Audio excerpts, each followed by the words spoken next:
کہ کیسر اگسطس کی طرف سے یہ حکم جاری ہوا کہ ساری دنیا کے لوگوں کے نام لکھوائے جائیں۔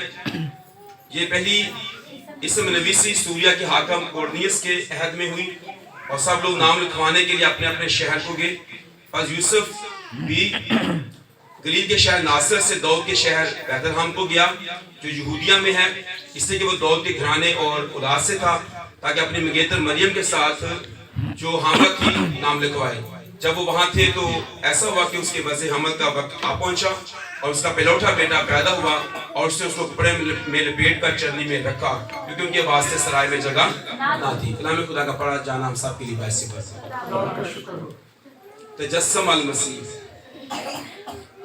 خدا کے بیٹے کا تجسم، خدا انسان بنا۔ آج کی رات بہت ہی امپورٹنٹ ہے اور اس کی وجہ یہ ہے کہ آج مسیحی خداوند جو منجی ہے وہ دنیا میں آیا۔ اگر ہم زبور کی کتاب کو پڑھیں، زبور 118، تو مجھے یہ آج بڑی پسند آئی جو زبور نویس نے روح کی ہدایت سے اس کو لکھا۔ اس کی 21 آیت میں وہ کہتا ہے اور میں تیرا شکر کروں گا تو نے مجھے جواب دیا اور خود میری کیا بنا۔ اگر ہم اپنی زندگی میں کرسمس کو منانا چاہتے ہیں یا سمجھنا چاہتے ہیں تو دراصل جو کرسمس ہے وہ یہ نہیں ہے کہ میں نے کپڑے پہنے، میں نے کھانے کھائے یا تحفے دیے ہیں، بلکہ کرسمس یہ ہے کہ خدا خود میری نجات بنا ہے، خدا میری جگہ پر کھڑا ہے، خدا نے میری موت کو، میری لعنت کو، میرے پاپوں کو بھی اپنے اوپر لے لیا ہے اور خود میری نجات بنا، خود میری رہائی بنا ہے، میرا عفظی بنا ہے، میری جگہ پر کھڑا ہے، میری جگہ پر وہ موت کو بھی برداشت کر رہا ہے، لعنت کو بھی اس نے اٹھایا ہے۔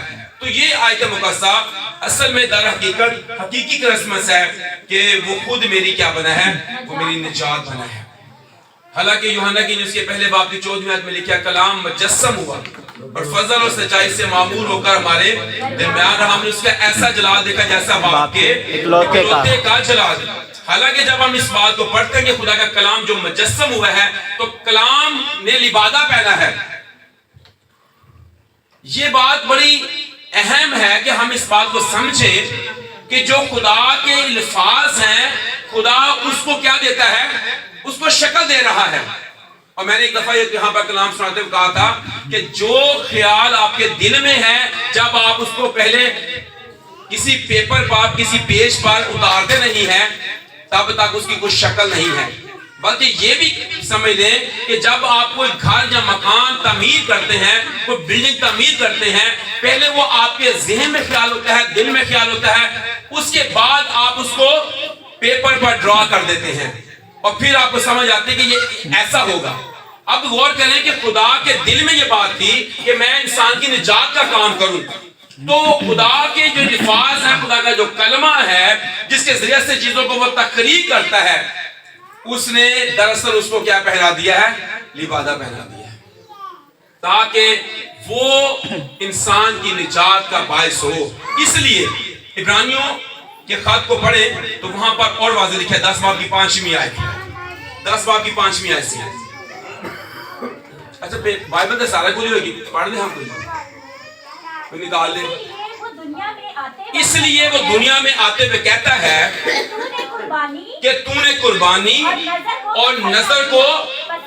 اب غور کریں کہ بے شمار لوگ اس سے پہلے بے شمار مذاہب جو تھے وہ قربانیاں دے رہے تھے، لے بکرے بچڑے ذبح ہو رہے تھے، یہودی بھی یہی کچھ کر رہے تھے، لیکن یہاں کہتا ہے کہ تو نے قربانی کو پسند نہیں کیا، اور یہاں پر کیا کیا، بلکہ میرے لیے کیا کیا، میرے لیے ایک بدن تیار کیا۔ یہ کرسمس جو ہے یہ ایک بدن کی تیاری ہے، ایک بدن، خدا کے کلمے کا بدن لینا ہے، اس کا تجسم لینا ہے اور یہ مولود ہونا ہے۔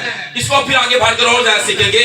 ایک بدن تیار کیا گیا، بہت شکریہ جی، تاکہ اس بدن کو وہ کیا کرے، پوری سوختی کے قربانی کے طور پر قربان کر دے۔ اور اس نے یہ بدن اس لیے تیار کیا، وہ خود میری نجات بنا۔ خدا کا کلمہ مجسم ہوا اور وہ میری نجات بنا. جو کلام خدا کے دل میں تھا، کیونکہ یہاں پر پہلی آیت میں پڑھیں یوحنا کی انجیل پہلا باب پہلی آیت، تو لکھا ہے ابتداء میں کلام تھا، کلام خدا کے ساتھ تھا اور کلام ہی کیا تھا؟ خدا تھا. کلام ہی خدا تھا. اب یہ غور کریں اس کی 18ویں آیت میں، تو مان لیجیے خدا کو کبھی کسی نے نہیں دیکھا. اکلوتا بیٹا جو باپ کی گود میں اس نے کیا کر دیا؟ ظاہر کر دیا. اس نے کیا کیا جی؟ ظاہر کیا. جو کرسمس ہے خدا ظاہر ہوا ہے. موسیٰ کہتا خدا میں تجھے دیکھنا چاہتا ہوں، لیکن خدا نے کیا کہا؟ تو مجھے دیکھ نہیں سکتا، کوئی انسان مجھے دیکھ نہیں سکتا. اور یہاں پر اوپر کی آیت میں یہی کہہ رہا ہے خدا کو کبھی کسی نے نہیں دیکھا. کرسمس خدا انسان کے بیچ میں آ گیا ہے. ہاللویا. یہ کرسمس ہے. میں جب اس کو انڈرسٹینڈ کر رہا تھا مجھے مزہ بھی آیا، برکت بھی ملی کہ کیسا خدا ہے. اور یہ آیت مقدسات کہ وہ میری نجات بنا. کیسا خدا ہے کہ موسیٰ کو کہتا ہے مجھے کوئی دیکھ نہیں سکتا، دیکھ کر زندہ بھی نہیں رہ سکتا. اور عبرانیوں کے خط میں کہتا ہے کہ تو نے میرے لیے بدن تیار کیا. پہلے بدن تیار کیا، اس میں اپنا کلام رکھ دیا، اور پھر کہتا ہے کہ کلام مجسم ہوا ہے.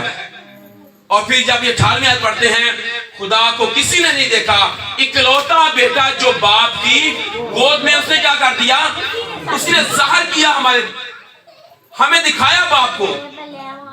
جس نے مجھے دیکھا اس نے باپ کو دیکھا. تو کرسمس باپ کو بھی اور بیٹے کو بھی ظاہر کرتا ہے. باپ کی محبت کو، خدا کے کلمے کو ہمارے درمیان ظاہر کرتا ہے کہ یہ خدا کا کلمہ ہے، یہ خدا کا بیٹا ہے، یہ اس میں سے نکلا اور دنیا میں آیا ہے. خدا کی محبت ہم پر ظاہر ہے.